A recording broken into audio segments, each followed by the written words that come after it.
क्या आपको भी ऐसी संतान चाहिए? एक पति और पत्नी हो रहते हैं, तो उनके पहला बच्चा होता है। पहला बच्चा होता है तो पत्नी बोलती है कि है जी, हमारे इस बच्चे को गुरुकुल में डाल दें। पति मना कर देता है, नहीं, इसको इंग्लिश स्कूल में डालेंगे। फिर उनके दूसरा बच्चा होता है, फिर पत्नी बोलती है जी हाँ जी, इस बच्चे को गुरुकुल में डाल दें। पति बोलता है अरे नहीं भाग्यवान, मैं खुद बैंक का मैनेजर और इसको भी बैंक का बहुत बड़ा मैनेजर बनाऊंगा, और गुरुकुल में क्या है। ठीक है, तीसरा बच्चा होता है, फिर पत्नी कहती है हाँ जी, इसको तो गुरुकुल में डाल दें। अरे भाग्यवान, गुरुकुल में क्या है, यह बच्चा आराम से अच्छा पढ़ेगा, स्कूल में अच्छी नौकरी मिलेगी इसको, और उसमें क्या है। निराश हो जाती है। समय बीतता है, चौथा बच्चा होता है, पर इस बार पत्नी के आगे, पत्नी की जीत हो जाती है पति के आगे, और फैसला होता है उसको गुरुकुल में भेज दिया जाता है। अब कुछ समय बाद के अंदर समय बीतता है, तीनों बच्चे बड़ी बड़ी नौकरी पे लग जाते हैं। एक बैंक का मैनेजर हो जाता है, एक प्राइवेट में नौकरी में लग जाता है, दो गवर्नमेंट सर्वेंट हो जाते हैं, और एक जो होता है वो गुरुकुल का आचार्य बन जाता है। कुछ समय बीतता है तो जब पत्नी के साथ बैठ के पति बोलता है क्यों भाग्यवान, अब तो आपको उस फैसले के ऊपर दुख हो रहा होगा ना जो उस दिन लिया था गुरुकुल का। अच्छा, अच्छा होता अगर उसको नहीं भेजती वहाँ तो। अब जितना वो जो तेरा गुरुकुल का जो बना हुआ है, जितना वो 6 महीने में कमाता है, उतना तो ये तीनों बच्चे 1 महीने में कमा लेते हैं। अब तो तेरे को तेरी गलती का रियलाइज हो रहा होगा ना कि भाई तूने डिसीजन लिया जो बहुत गलत लिया।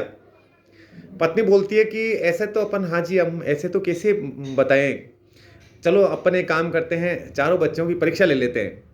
तो वो चारों बच्चों की परीक्षा लेने के लिए बिल्कुल तैयार हो जाते हैं। तो एक दिन क्या होता है, परीक्षा की तैयारी वो कैसे करते हैं कि सामने एक कमरे में सामने छुपा देते पति को, और पत्नी बाहर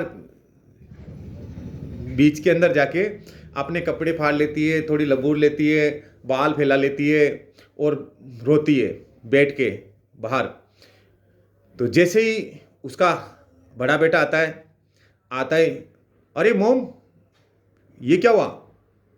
कि बेटा, तेरा बेटा पापा है ना, जो मेरे को मेरी पिटाई कर दी और ऐसे ऐसे उन्होंने कर दिया।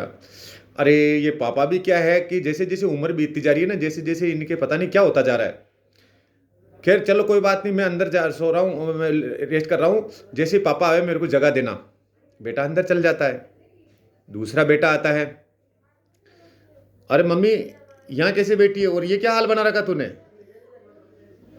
कि बेटा तेरे पापा ने ऐसे ऐसे मेरे साथ कर दिया, और ऐसे ऐसे।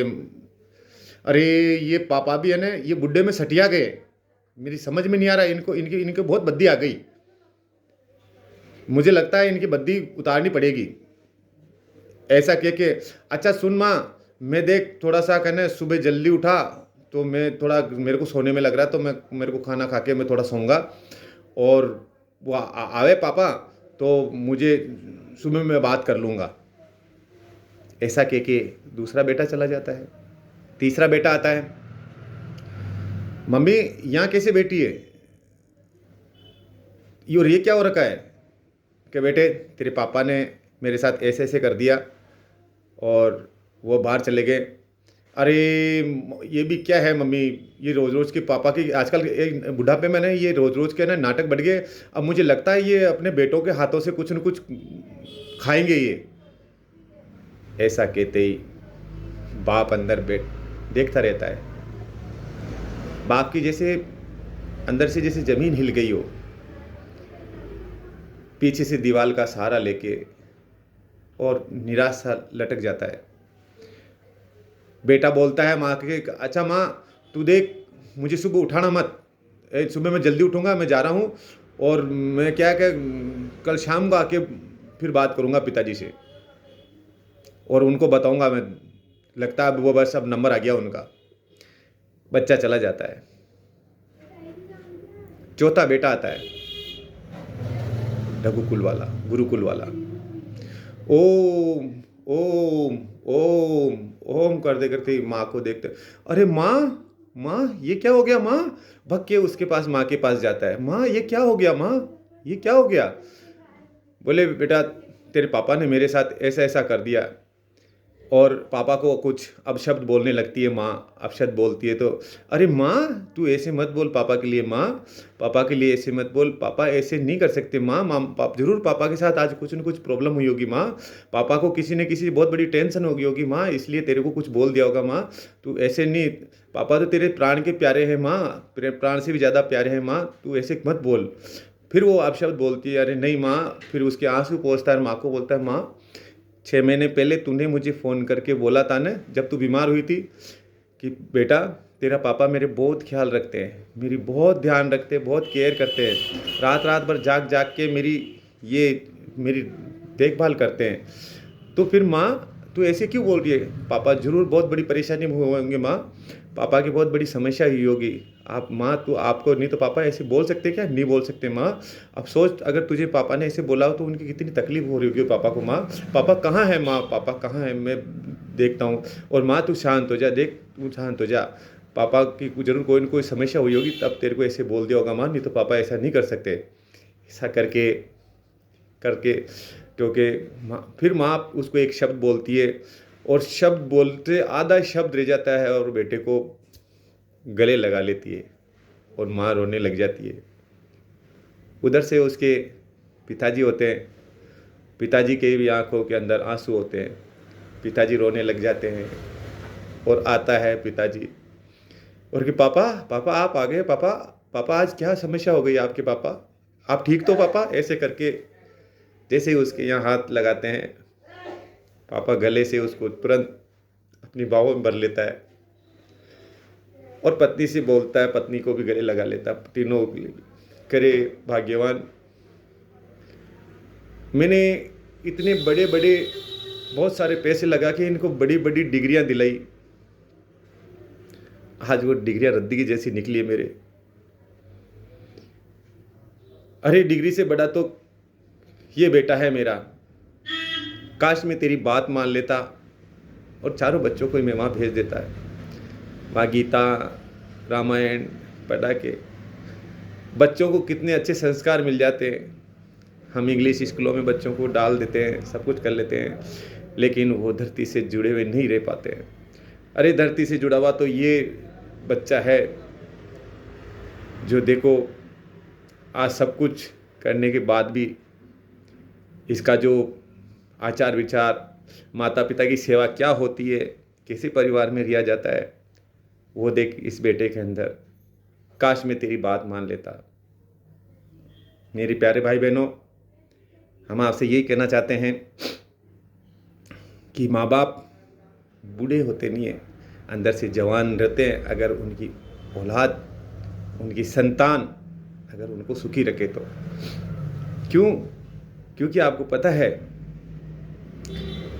आप अपनी शादी हो जाती है, बच्चों आपकी शादी हो जाती है, पत्नी कब मिलती है जब आप कितने साल के रहते हो, कितना भरपूर प्यार रहता है उससे, और बच्चियां आप, पति कब मिलता है, कितने साल बाद में प्रेम होता है पति से पत्नी से। लेकिन माता पिता को अपने बच्चों से, एक छोटी सी बात और बताते हैं आपको, माँ का प्यार। जब माँ सुबह उठती है, उठ के अपने काम धंधे में लगती है, नहाती है, धोती है, खाना बनाती है, फैमिली को खाना बना के देती है, पेट पे उसके 7-8 महीने का बच्चा रहता है, वो ऐसी पीड़ा से 8वें 9वें महीने में तो ऐसी पीड़ा से हो जाती है कि बस दिन भर की थकान इतनी खतरनाक हो जाती है उसके, जाके बेड के ऊपर ऐसे सारा दे के लेटती है, धीरे सी करवट लेके से, इतनी बड़ी थक जाती है, बिल्कुल ऐसे हाँफते हाँफते लेटती है। और सामने उसे एक बच्चा टका हुआ दिखता है एक फ़ोटो के फ्रेम के अंदर। जैसे ही वो बच्चे को देखती है, अपने सीने और पेट पे हाथ फेरती है और सारी जो थकान होती है उसकी, वो सारी थकान ख़त्म हो जाती है। आप और हम कहाँ थे जब उनके पेट में उस समय। अरे माता पिता को प्यार तो आपने जन्म लेने से पहले हो जाता है, जन्म हमारा होता ही नहीं उससे पहले माता पिता को प्यार हो जाता है हमारे बच्चों से अंदर। और उसके बाद के अंदर शाम को फिर वही काम धंधा करके, लोग बाग खेती खलियान करके, फैक्ट्री करके, दुकान कारखाना करके घर लौटते हैं पति।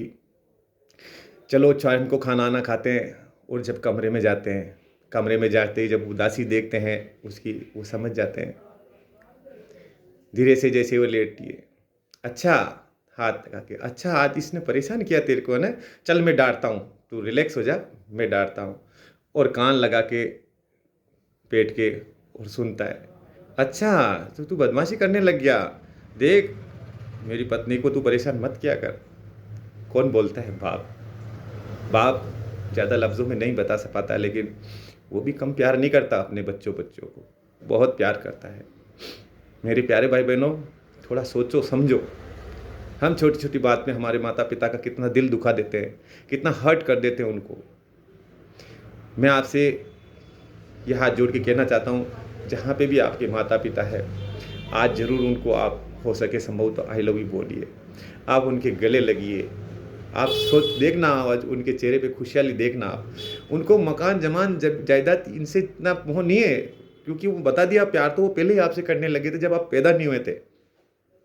और अगर आपके माता पिता दूर है तो आप फ़ोन करके उनसे आज हलवाई किए और जी भर के 2 मिनट 4 मिनट 5 मिनट उनसे बात कीजिए, अपने बचपने को याद कीजिए, उनसे पूछिए, माँ मैं छोटा था जब कैसा, ये शब्द पूछिए। देखो वो एकदम जैसे सूखे पेड़ के अंदर जैसे पानी डाल देते हैं वैसे खिलखिला जाएंगे। महसूस करके देखो। जिनके माता पिता नहीं है, वो उनकी तस्वीर से ही एक बार आप हाथ जोड़ी करो, क्योंकि मेरे प्यारे भाई बहनों, इस दुनिया में लाने वाला उस परमात्मा भेजने वाला है, उसका शुक्रिया अदा करो। और इस धरती के ऊपर हमें अगर जन्म दिया है इंसानी शरीर में, पता नहीं कीड़े मकोड़े जानवर किस किस योनि से हम भुगत के आए हैं, भगवान ने हमें जन्म दिया और इंसानी, और माता पिता ने हमारे को इस धरती पे लेके आए। तो मेरे प्यारे भाई बहनों, इनसे बड़ा हमारी दुनिया में कोई भी नहीं है, कोई भी नहीं है मेरे प्यारे भाई बहनों। हम आपसे ये कहना चाहते हैं, आप जिनके भी माता पिता हैं, आप जरूर चरण स्पर्श करो। जैसे भी हैं उनसे बिल्कुल आप प्यार से और भावना से रहें, यही हम आपको बोलना चाहते हैं। अगर हमारे कहने सुनने में कोई भी, अगर आपको कोई चीज़ अच्छी लगी हो तो आप ज़रूर आप आगे इसमें बताना, और मेरे को इसके अंदर कोई कमेंट्स करके आप ज़रूर बताना, कोई भी चीज़ का मेरी बुरी लगी या कोई अच्छी लगी वो चीज़, क्योंकि मेरे दिल की भावनाएं हैं। मैं चाहता हूं कि कुछ न कुछ ऐसी चीज़ मेरे दिल के अंदर, बहुत सारा जो चीज़ें हैं, मैं ये धीरे धीरे बाहर निकाल के हम सभी लोगों के अंदर पहुंचाना चाहते हैं, और हम एक दूसरे के साथ शेयर करना चाहते हैं। आपका सभी का दिन मंगलमय हो, आप स्वस्थ रहें, मस्त रहें और हमेशा खुश रहें। Good morning.